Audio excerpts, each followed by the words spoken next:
tarde, seja bem-vindo ao Em Linha, às quartas-feiras, maioritariamente dedicado ao tema saúde. Hoje não há exceção e falamos de medicina estética. O nosso convidado é cirurgião plástico. Helder, boa tarde. Em primeiro lugar, obrigada por ter aceito o nosso convite. Na vossa área, distinguem procedimentos invasivos e cirúrgicos, estou certa? Exatamente. Há os procedimentos cirúrgicos que são sempre invasivos, depois há os procedimentos de medicina estética que são minimamente invasivos, que é meter uma microcânula na pele, dar um relevo facial, fazer um lábio, tirar uma olheira, fazer uma rinomodulação, que são aquelas coisas que se fazem com anestesia local e são procedimentos minimamente invasivos. No dia seguinte, em média, a não ser que seja um lábio, a pessoa pode ir trabalhar, tem a sua vida normal. E depois ainda oferecemos a parte de estética, que são aqueles tratamentos para tratar pequeninas gorduras, para fazer uma limpeza de pele, um peeling, em que são coisas menos agressivas, mas que ajudam a pessoa a manter-se. E já nem tem sequer um nome ou denominação Não tem. Já são procedimentos estéticos e não invasivos.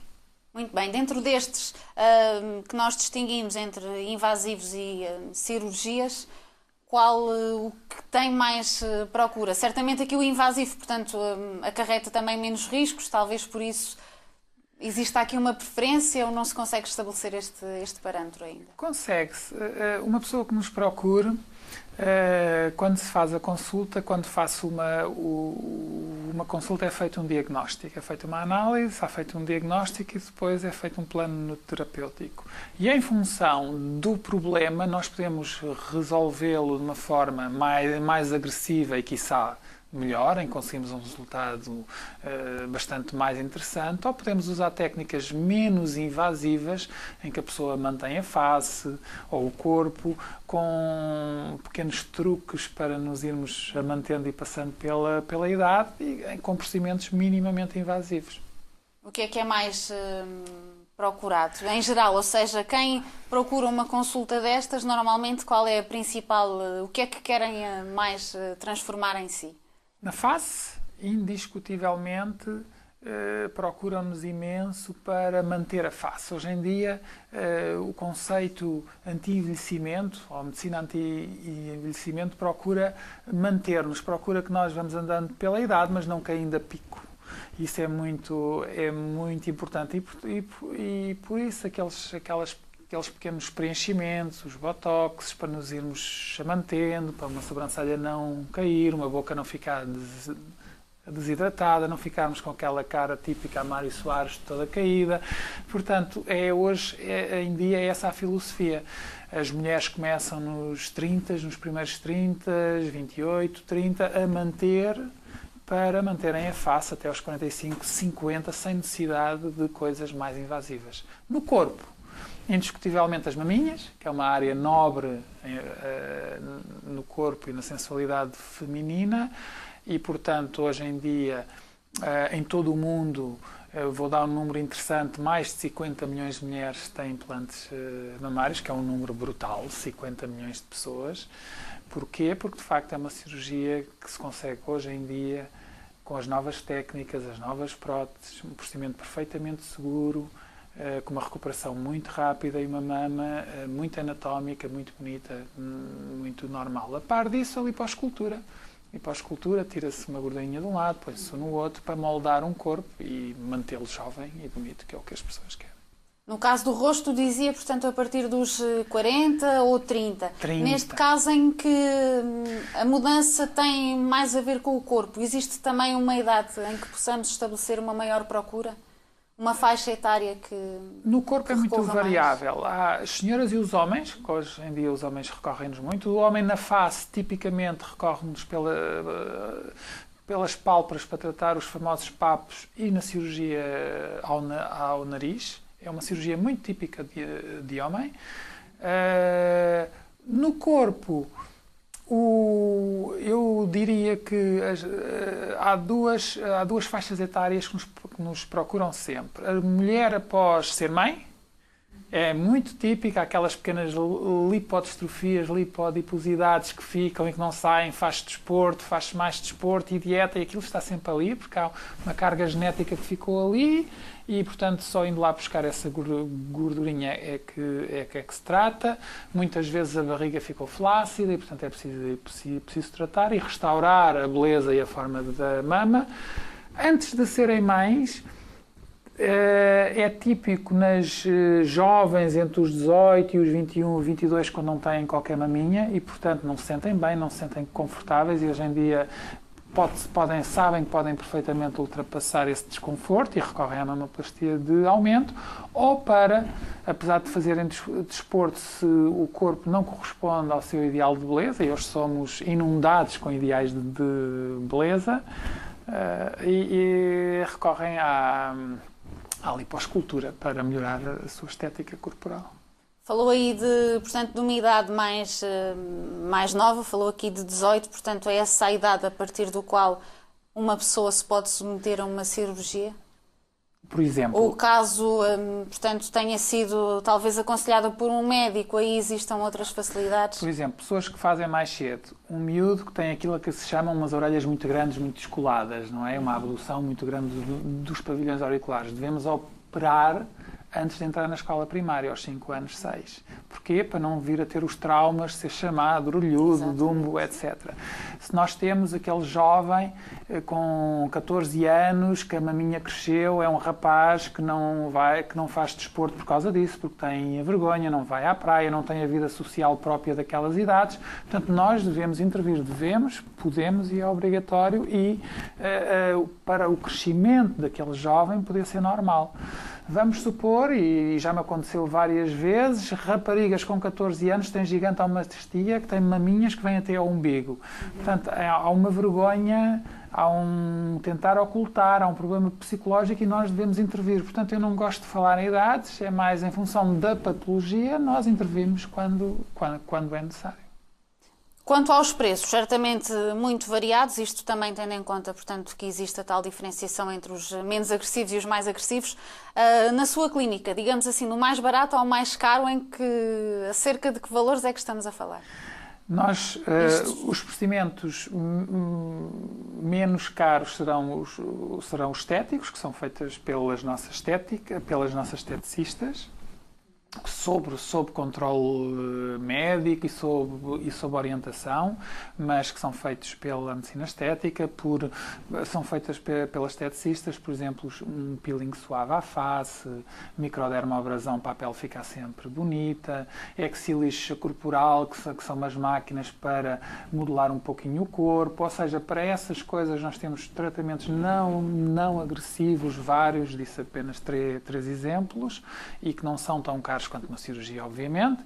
No meio disto tudo temos os procedimentos de medicina estética, vulgo botox, os Restylane, essas coisas para modelarmos o corpo, e é óbvio, e depois temos os atos cirúrgicos, que são sempre um pouquinho mais caros, que envolvem um ato que envolve muita gente, clínica, internamento, etc. Entre homens e mulheres, aqui creio que a resposta é fácil, serão as mulheres as mais preocupadas com esses assuntos? Sim, serão as mulheres. Hoje em dia eu posso dizer que na minha clínica 80% a 90% são mulheres, mas este paradigma tem mudado. Cada vez mais os homens se preocupam e nos procuram e fazem imensas coisas, portanto, e também aquela coisa cultural de que o homem não se preocupava, ou o que é que vai ali fazer, isso está completamente a mudar.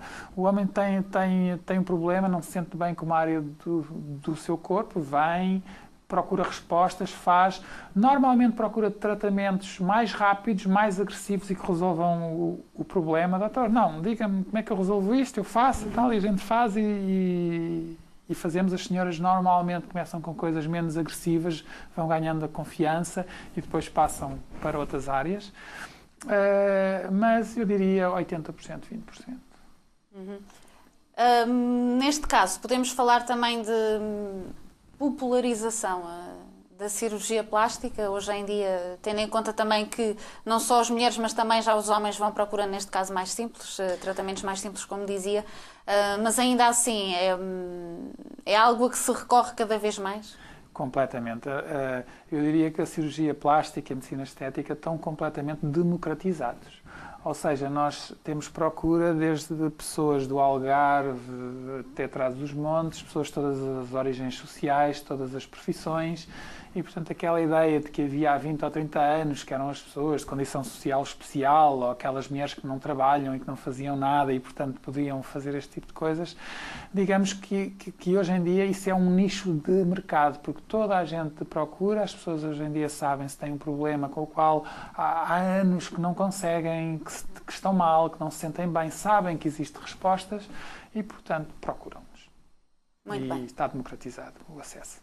Doutor, vamos agora também abrir esta nossa conversa aos nossos telespectadores. Quem nos liga em primeiro lugar é o Alberto Soeiro de Queluz. Boa tarde. Boa tarde, Susana.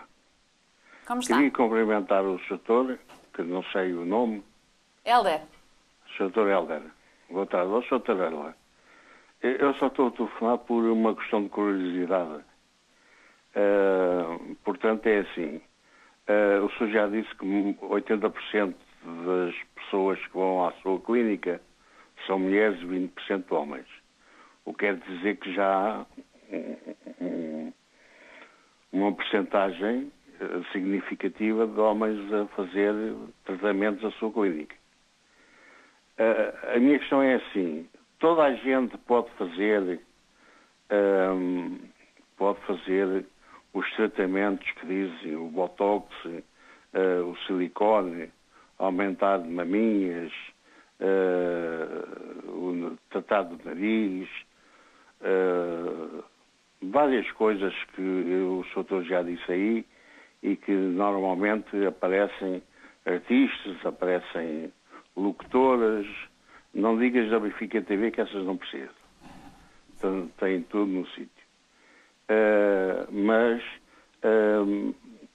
há muita gente assim das colónias sociais, chamam-lhe as capas cor-de-rosa, que dizem que vão ali, que vão lá. Há várias, agora, por exemplo, a sua clínica eu não conhecia, mas pronto, há mais uma no meio e se calhar não chegam. Toda a gente pode fazer tudo quanto dizem que fazem. Por exemplo, uma pessoa que fica, pronto, que lhe é amputado um peito, ou os dois,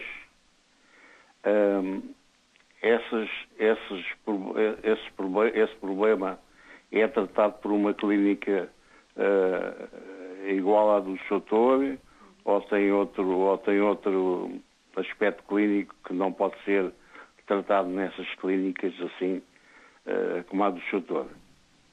Isso é uma pergunta que eu retenho imenso, porque a mim eu tenho um certo pavor das senhoras que dizem que amputaram um peito, como tive uma tia, que não sei se, portanto, eles não abriram muito o jogo, mas nem sei se foi se foram os dois. Para mim ela depois pareceu-me sempre normal, sempre com sutiãs, etc. É uma dúvida que eu tenho e tenho um certo carinho, um certo... pronto, custa-me saber que uma senhora tem o cancro de mama e cada vez há mais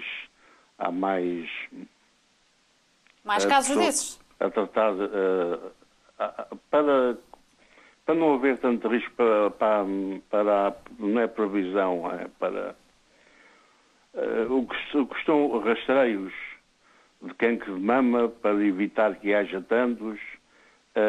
Alberto, aí já entram outras questões, mas vamos então deixar para já que o doutor responda às perguntas que já aqui colocou, doutor.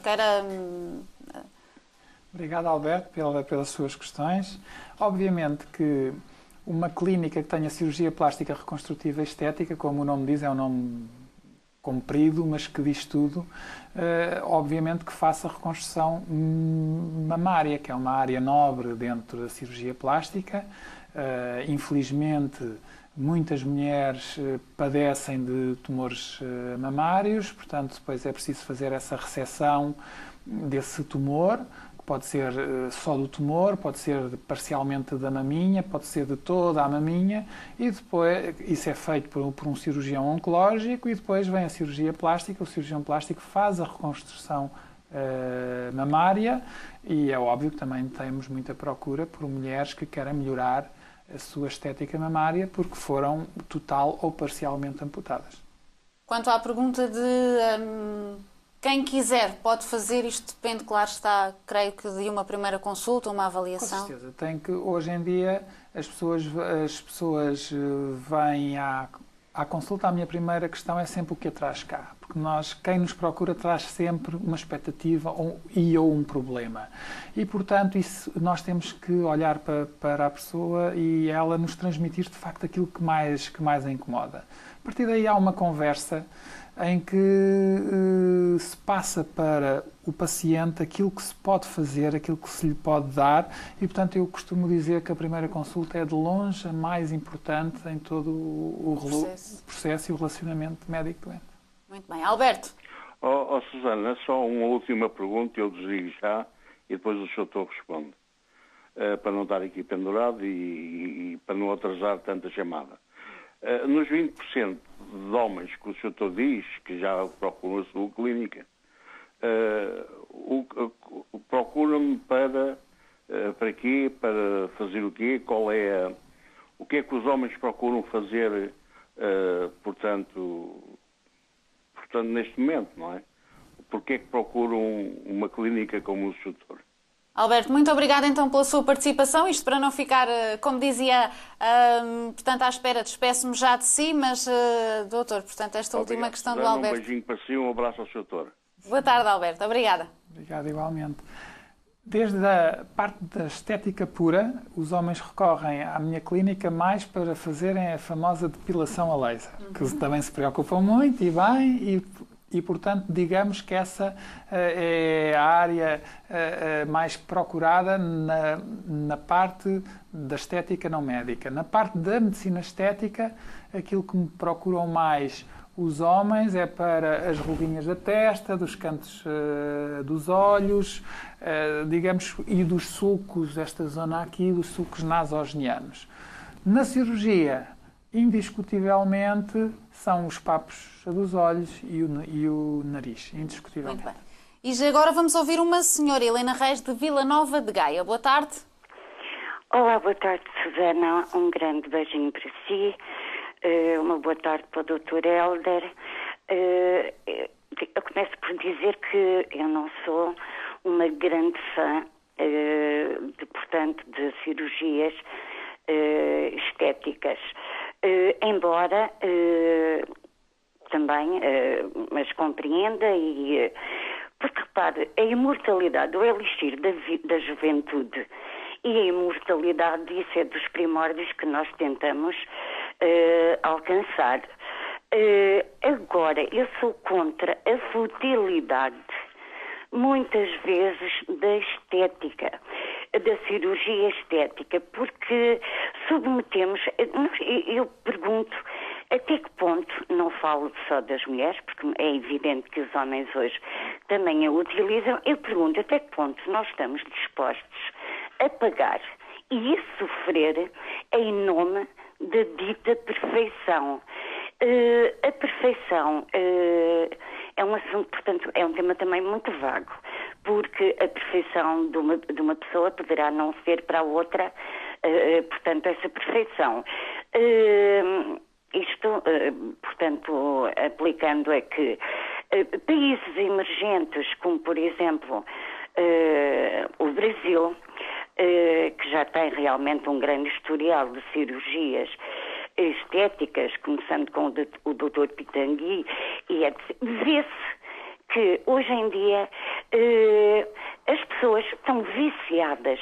Isso tornou-se um vício.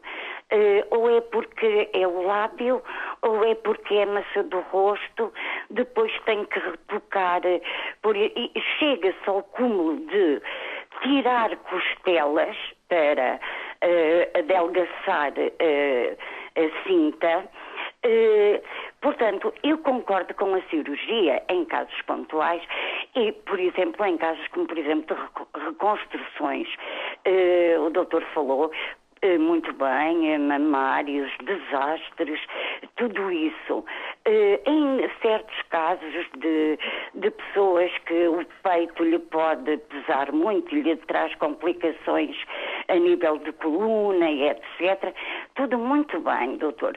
Agora, porque eu quero aumentar com 500 miligramas de silicone o peito, mas daqui por 2 anos já quero pôr mais não sei quantos, e chego a disparates tão grandes como eu vejo, por exemplo, é o caso mais flagrante, realmente é o caso do Brasil, em que eu vejo mulheres maçã, mulheres melão, mulheres pera, mulheres não sei quantos, depois os bumbuns com mais não sei quantos miligramas de... Eu sinceramente acho isto tão fútil, doutor, é a minha opinião e vale o que vale, mas é de uma futilidade tão grande. Eu acho que envelhecer pela própria natureza, as rugas são um charme, doutor, fazem parte da nossa experiência de vida. Eu penso assim, é a nossa história contada, é a nossa experiência transmitida. Agora, cada vez eu vejo mais jovens a fazerem intervenções cirúrgicas que todas elas, e o doutor sabe muitíssimo melhor do que eu, apresentam riscos ou de deformação de cara, tiram toda a personalidade à pessoa, porque eu vejo faces e rostos que aquilo não tem, parece tudo igual, parece tudo numa, como é que se chama, numa linha de montagem. Portanto, descaracterizam a pessoa. É isso que eu tenho para dizer. Gostava que também fosse aí falado dos eventuais problemas das cirurgias plásticas. Portanto, e volto novamente a deixar aqui a questão, até onde é que nós vamos para podermos atingir a perfeição e o porquê dessa obsessão tão grande. Um abraço, um beijinho para todos e obrigado. Helena, nós é que agradecemos a sua participação. Doutor, aqui, portanto, existe uma opinião da Helena de que a cirurgia estética deve ser um recurso apenas em caso de necessidade. Obviamente que clínicas estéticas fazem disso o seu negócio. Ainda assim, perguntar até que ponto é que... portanto, as tais pessoas que recorrem frequentemente ou todos os anos, de que modo é que também existe, não só da parte da clínica que o doutor aqui representa, mas também no conjunto de clínicas, portanto, de situar o paciente na questão de que talvez estará a ultrapassar os próprios limites? Muito importante. Obrigado, Helena, pelos comentários e questões. Como eu aprendi em cirurgia, mais importante do que saber fazer é, por vezes, saber dizer que não. É óbvio que compete ao bom senso do cirurgião. Eu não faço nada que não goste ou que seja estranho, que seja esquisito. Hoje o que se pretende oferecer é que a pessoa vai envelhecer, vai ter rugas. Uma mulher de 50 não tem a face de uma menina de 20 anos, como a Susana, é óbvio que não. Agora, se de facto a aparência à procura, se ela pode manter uma face em que vai andando no tempo, mas com uma melhor autoestima, porque isso também é muito importante para muitas pessoas, não só socialmente, como na vida privada, como na vida profissional. Aqui uma pequena achega. Por exemplo, aquele cowboy que todos nos lembramos, o John Wayne, que fez filmes de cowboys até aos 70 anos, ele fez 4 cirurgias à face naquela altura, há 40 anos, para se manter a fazer filmes de durão, passa a expressão, até à idade que ele tinha, que ele fez filmes até aos 70 e poucos anos. E profissionalmente, se não tivesse essa ajuda, as coisas, a vida profissional dele, porventura, teria ido por outro caminho.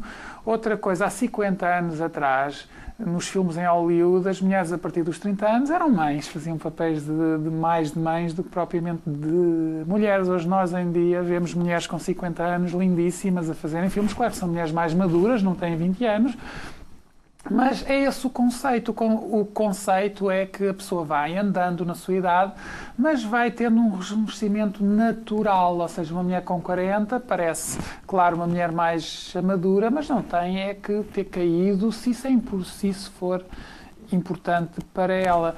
Eu acho que a mensagem que se deve passar, ao contrário, por vezes os mídia apresentam demasiadas caricaturas, ou seja, a caricatura nunca é bonita, é uma caricatura.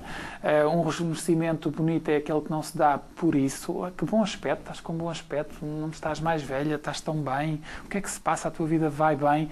Esse é que é o comentário e esse é aquilo que nos deve nortear e fazer felizes a nós, cirurgiões, e é esse o meu princípio. Eu falo por mim, tenho que falar por mim, pela minha clínica, não posso falar por outrem.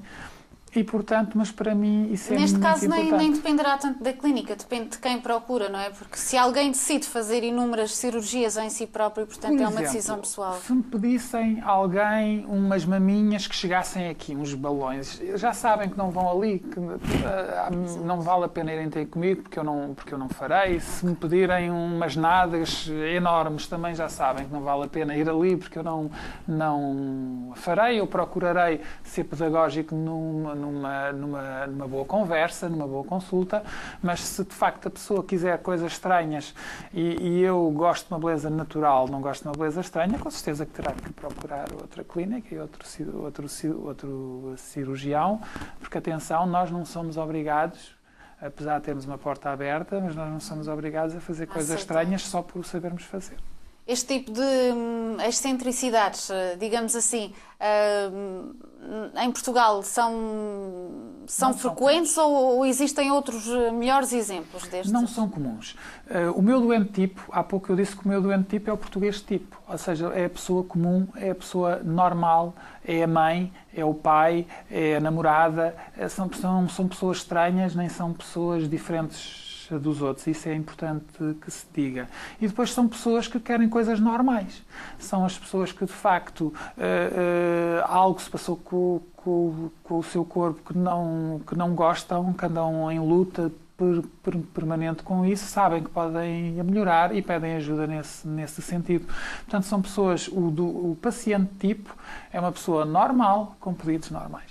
Muito bem, doutor, já voltamos à conversa também. A Helena dizia aqui que gostaria de ver também debatidos talvez os riscos, já lá vamos, mas agora está na altura de irmos em direto até ao pavilhão Império Bonança, onde a equipa de hóquei em patins prepara o próximo jogo do campeonato frente ao Gulpilhares. O encontro é relativo à 5ª jornada, Andreia.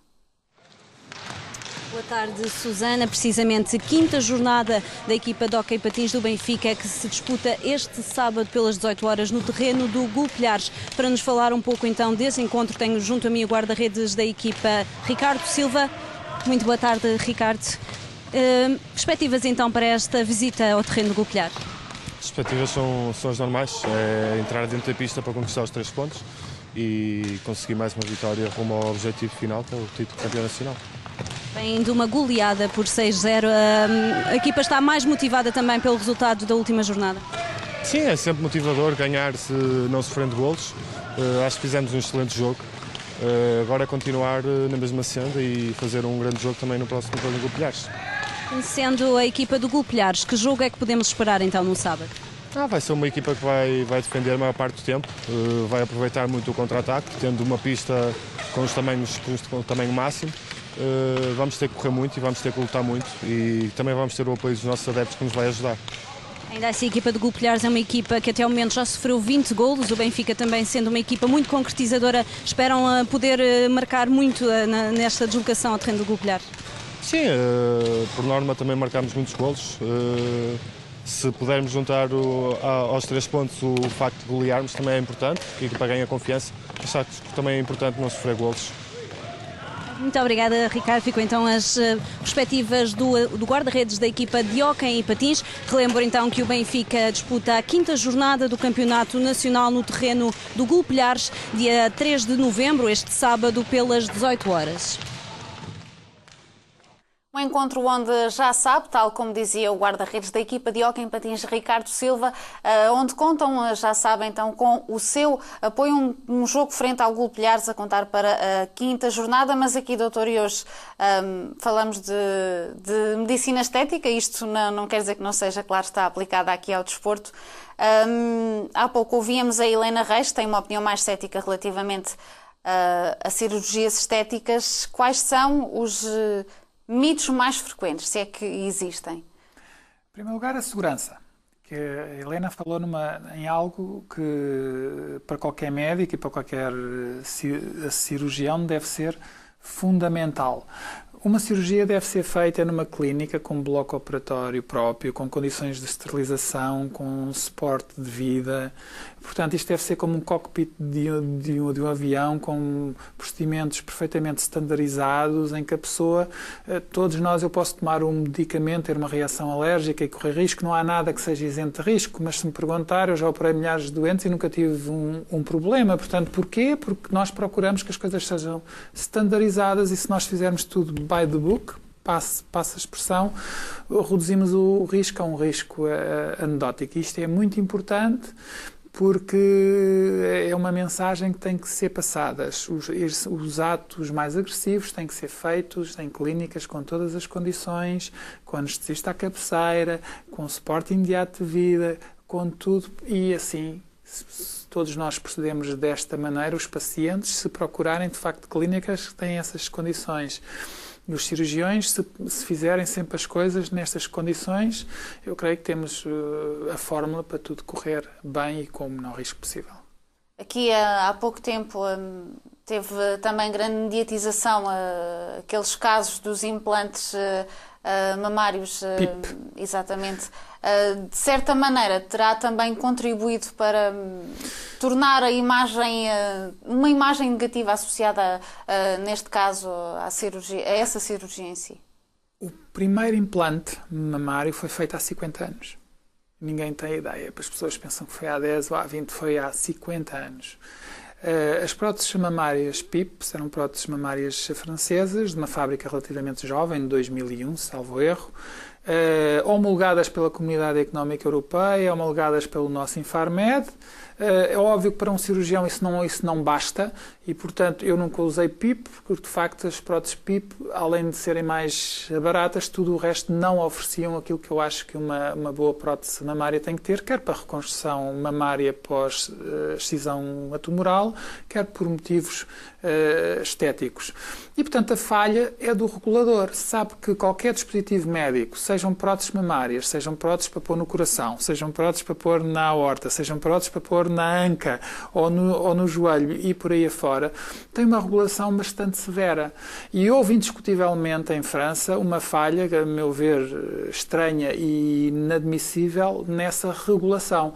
Mas não há nenhuma área, seja a área médica ou outra, que não esteja sujeita a estas falhas da regulação, infelizmente. Mas por causa desta questão, existirá um negativismo maior associado? As pessoas têm mais medo, têm mais receio? Quando procuram, por exemplo, depois Quando procuram... Na sua clínica não usa, portanto, mas colocam dúvida, falam da questão... Ou imediatamente depois, normalmente as pessoas têm sempre um certificado, têm um cartãozinho onde tem o número de série da prótese, a marca, a forma, o tipo, isso é muito importante. E eu em consulta explico as próteses que utilizo, porque é que utilizo, de que marca é que são, quantos anos é que tem a fábrica, quantos milhões de implantes é que já fez, qual é a sua responsabilidade social, o seu historial, porque isso é muito importante. E é aí que as pessoas percebem, sim senhor, há aqui uma relação de confiança, porque uma marca que faz próteses há 30 e muitos anos e exporta para todos os países, tem uma responsabilidade social e económica completamente diferente de uma fábrica que faz próteses há 1 ano ou 2. É comum também que os pacientes cheguem ao consultório com expectativas demasiado elevadas. Como é que se lida com isso? Explica-se logo qual será o resultado, portanto, isto se a pessoa pensar que vai obter um resultado muito diferente daquele que está à procura, como é que se lida com esta expectativa que as pessoas fazem? Essa é talvez a questão fundamental na primeira consulta. Por isso, e na minha prática clínica, O que eu faço é, ouço a pessoa, vejo imediatamente qual é a questão e depois falo diretamente o que é que se pode fazer no caso dela e mostro casos semelhantes. Então a pessoa percebe perfeitamente qual é a expectativa, o que é que eu faço, vê variedíssimos casos idênticos ao dela e, portanto, pode haver uma identificação ou não com a forma como faço as coisas e, portanto, eu quero decisões bastante conscientes e bastante informadas. E as pessoas, vendo o que nós fazendo, adaptam as suas expectativas, sabem aquilo que vai ser feito e as coisas correm bem e não temos expectativas frustradas. Se forem expectativas completamente desajustadas de qualquer realidade, é melhor a pessoa ir procurar outra clínica, porque iremos ter problemas com essas pessoas, obviamente. E esta primeira consulta, como é que, portanto, o primeiro passo para um paciente, para alguém que se quer submeter a uma cirurgia, portanto, dirigir-se a uma consulta, a partir daí, o conselho, portanto, por parte do doutor é também sempre orientado mais para a cirurgia, para os tais tratamentos mais agressivos, ou também tenta fazer ver que existem outros, isto também os tais não invasivos, que de certa maneira poderão ir de encontro àquilo que a pessoa procura? Completamente. Hoje em dia, por exemplo, se há um rejuvenescimento facial, eu no meu organigrama eu faço aquilo que podemos resolver e até onde é que podemos chegar com tratamentos minimamente invasivos e depois é que mostro o que é que se pode fazer com um facelift ou vulgo uma cirurgia à face. Portanto, há de facto uma graduação dos tratamentos e mostra-se à pessoa o que é que se pode alcançar com cada tratamento para a pessoa poder decidir em consciência. Noutros casos, como por exemplo numa cirurgia nasal, eu faço a cirurgia nasal estética e também a cirurgia nasal funcional. Uma pessoa que respira mal, porque tem um desvio de septo ou porque tem os cornetos muito, muito grandes e uma pessoa procura, mas doutor, eu também respiro mal, mas tenho um nariz horrível e não gosto e, portanto, nós aproveitamos, tratamos a parte funcional e, obviamente, vamos de encontro ao paciente também para melhorar um pouco a estética nasal, mas procura-se sempre interagir com o paciente de forma a que ele perceba o que nós podemos fazer e ele adequa isso ao que ele de facto gostaria de fazer e aquilo que ele procura. Muito bem. E agora temos mais uma senhora em linha, é Maria do Carmo, liga-nos de Rio de Moinhos. Boa tarde. Olá, muito boa tarde. Saudações benfiquistas. Olha, eu começo por dizer que sou apologista da cirurgia estética, mas no caso, portanto, para melhorar coisas que às vezes correm mal, um acidente, uma doença que desfigure, por exemplo, uma pessoa. Nesse aspecto sou a favor e reconheço que se fazem trabalhos fantásticos. Ainda a semana passada vi na televisão um senhor que teve um acidente e ficou sem a cara, a pele, e reconstruíram-lhe a face de uma forma espantosa. Isso eu admiro. Agora, o outro lado da cirurgia estética, aumentar as maminhas, aumentar mais uns quilos aqui, outros quilos ali na perna, tirar de uma perna e pronto. Eu, sinceramente, não estou para aí virada. Mas pronto, quem tem dinheiro, que o gaste à vontade, não é? Desde que não sejamos nós contribuintes a pagar. Mas gostava de perguntar ao Sr. Doutor o seguinte: eu li há tempos numa revista que os implantes de silicone que faziam mal, portanto, havia no mercado implantes de silicone que provocavam problemas na saúde das mulheres e dos homens, que os homens também os põem. Eu gostava de saber até que ponto isso é verdade e se, sendo assim, portanto, se fizer mal, como é que é possível continuar a pôr-se os implantes, sabendo que isso é uma coisa que vai, mais tarde ou mais cedo, trazer problemas de saúde às pessoas que os põem. E para terminar, só uma à parte, se me der licença, eu gostava de dizer o seguinte: o Presidente da Comissão Europeia foi uma festa de um determinado clube, receber um galardão e dar galardões. Por aqui se vê a vergonha dos nossos políticos, que não se coibem de participar em festas com indivíduos que foram condenados na justiça desportiva, porque na outra não foram. Por aqui se vê a qualidade dos nossos políticos e a pouca vergonha que eles têm. Boa tarde, muito obrigada e saudações benfiquistas para todos. Maria do Carmo, obrigada também pela sua participação. Aqui a Maria do Carmo, portanto, também, tal e qual como dizia a Helena Reis, a favor da cirurgia mais para casos onde é extremamente necessário. Aqui falou de um caso em particular e nestes creio que também, e isto agora é uma pergunta mais a nível pessoal, para um médico, quando se vê envolvido num caso destes, portanto, que emocionalmente também afeta mais o paciente e depois com o resultado verifica-se uma transformação também emocional na própria pessoa, creio que é nessa altura que se percebe o porquê de terem escolhido também a seguir esta profissão. Obviamente.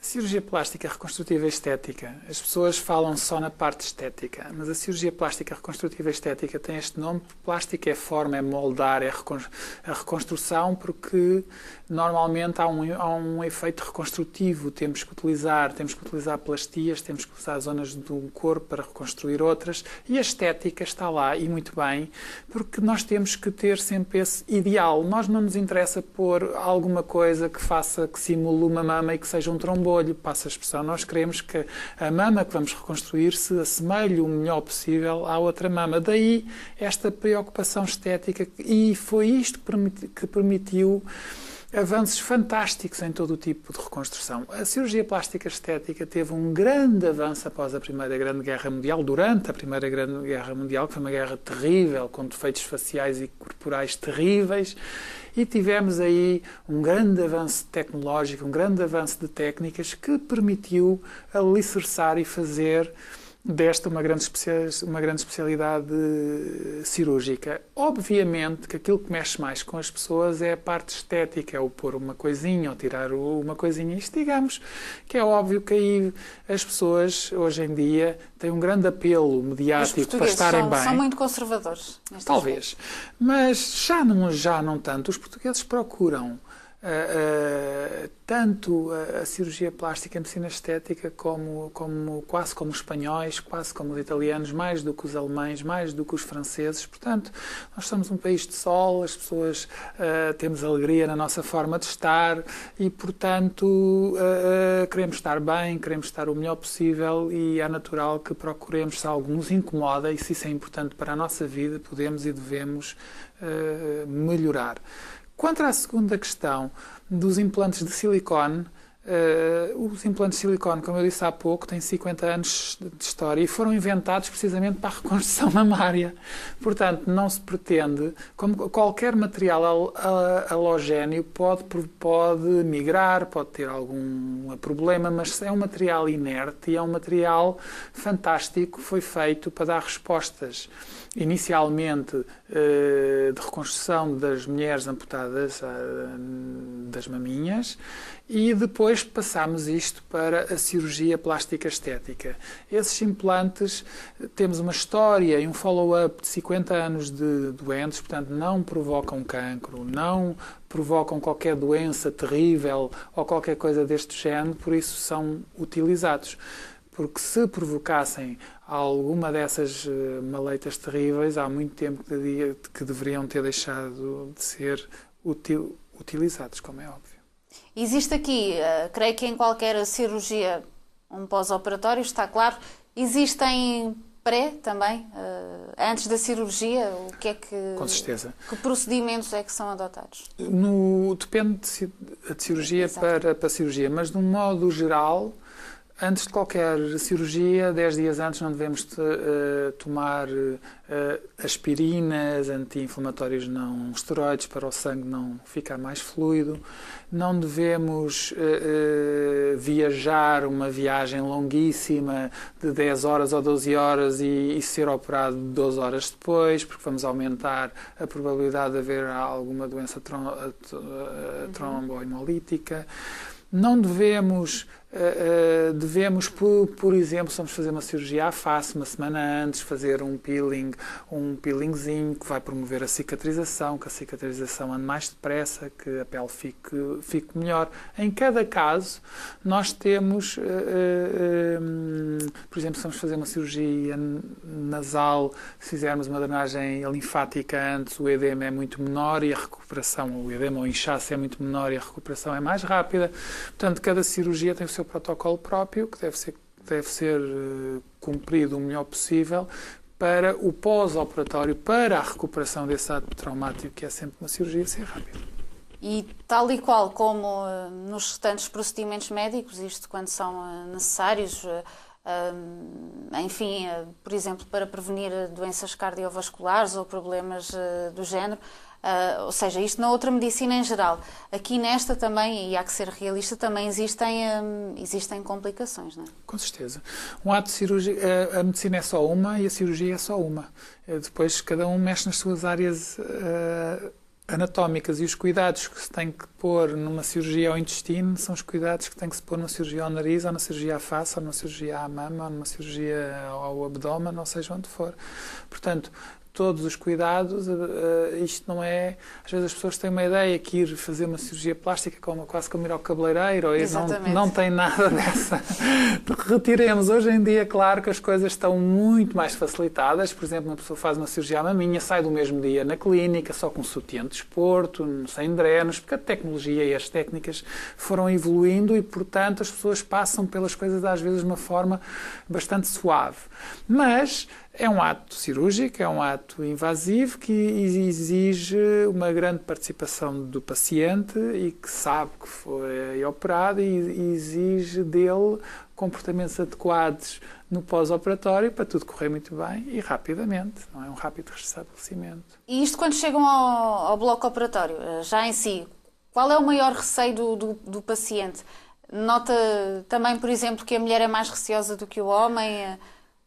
Qual é a última pergunta que fazem antes de anestesia ou de... Disse tudo agora. Muitas vezes as pessoas, doutor, é muito comum. Era mais comum aqui há uns anos, mas ainda continua a ser muito comum. Doutor, eu não tenho medo nenhum da cirurgia, tenho a da anestesia. É muito comum. E se eu não acordo da anestesia, e se eu fico com a cabeça assim ou assado? Felizmente, a arte anestésica evoluiu imenso nos últimos 30 anos. E hoje em dia existem fármacos fantásticos em que se doseiam precisamente para se dar apenas o que é necessário e, portanto, a pessoa tem uma recuperação dessa anestesia muito boa, fantasticamente. Há pouco eu disse, há muitas cirurgias, por exemplo, faço uma cirurgia ao nariz e a pessoa sai da clínica 6 horas depois, ou uma cirurgia à maminha, sai 6 horas, 4 horas ou 6 depois. Isto também é assim porque, de facto, a arte anestésica evoluiu bastante e permite com que a interferência no nosso organismo seja muito menor. Por exemplo, a maior parte das cirurgias na minha área, na cirurgia plástica reconstrutiva estética, ou muitas, são feitas com sedação mais anestesia local. O que é isto, a sedação?